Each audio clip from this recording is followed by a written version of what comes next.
वेद पढ़ो, पुराण पढ़ो, शास्त्र पढ़ो तो अकल आए। रट्टू तोता बन के बैठ गए। अरे स्टेज पे नाचने वाले तो आजकल कथा करने लगे, जिसको देखो वही कथा करने लगा। कोई मतलब है क्या? सोचिए आप, अधर्म है। हम जिस व्यास मंच से बैठ करके धर्म की चर्चा कर रहे, धर्म शास्त्र की चर्चा कर रहे, वो ही धर्म शास्त्र का विरोध कर रहे। काहे के लिए? स्वार्थ के लिए। इसलिए जीवन में एक बात का ध्यान रखना, स्त्री व्यास गादी की अधिकारी बिल्कुल नहीं है, बिल्कुल नहीं है। किसी वेद पुराण शास्त्र में अगर लिखा हो तो बता दो कि स्त्री को बैठ करके कथा करना चाहिए, पढ़ना चाहिए। ये हम समर्थन करेंगे।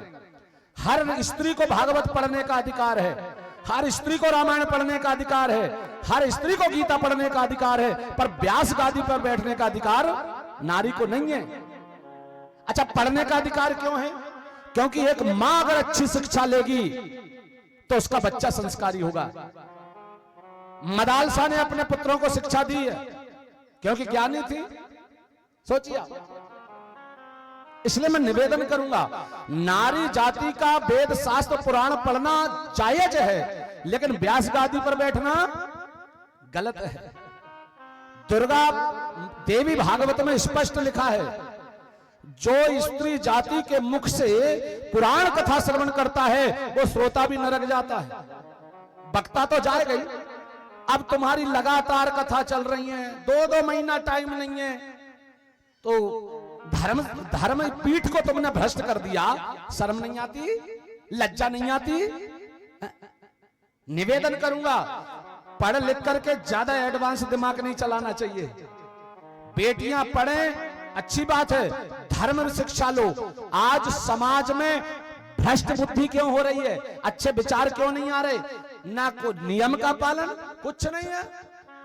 भोजन भी बना रहे, चौका में भी जा रहे, मंदिरों में भी जा रहे, भ्रष्ट कर दिया है जमाने को, तो बुद्धि शुद्ध कहां से होगी? इसलिए प्रार्थना है, बात कटु है, पर आज की व्यवस्था जो बिगड़ रही है ना, कभी कभी बड़ी भयंकर बीमारी का इलाज करने के लिए कड़ी दवाई पिलाना पड़ता है, कड़वी दवाई। इसलिए मैं निवेदन करूंगा, प्रार्थना, व्यासपीठ की मर्यादा को बची रहने दो थोड़ी बहुत। यही तो व्यासपीठ बची है, बाकी तो सब राजनीति धर्माधर्म ये सब बेकार हो गए, सब बेकार कर दिए, सारी पीठ को खराब कर दिया। अब एक व्यासपीठ बची है, अगर वो व्यासपीठ भी दूषित हो गई ना, तो अभी तो कोरोना आया है, उसका भी बाप आएगा, ठहरो जरा। हाँ, निवेदन है मेरा, कम से कम 3 दिन नारी अपवित्र होती है। अब उदाहरण क्या देते हैं लोग? अरे माँ क्या मान, अरे माँ तो माँ होती है भैया। अहिल्या जी का उदाहरण देते हैं, कहीं किसी का द्रौपदी का उदाहरण देते हैं। हमने आपसे एक दिन चर्चा की थी, अहिल्या, द्रौपदी, तारा, कुंती, मंदोदरी तथा पंचकन्या स्मरे नित्यम महापातक नाशनम। जानते हो, इनको 5 कन्या का स्वरूप कहा गया है। ये कन्याएं हैं, उनकी बराबरी करेंगे आज के?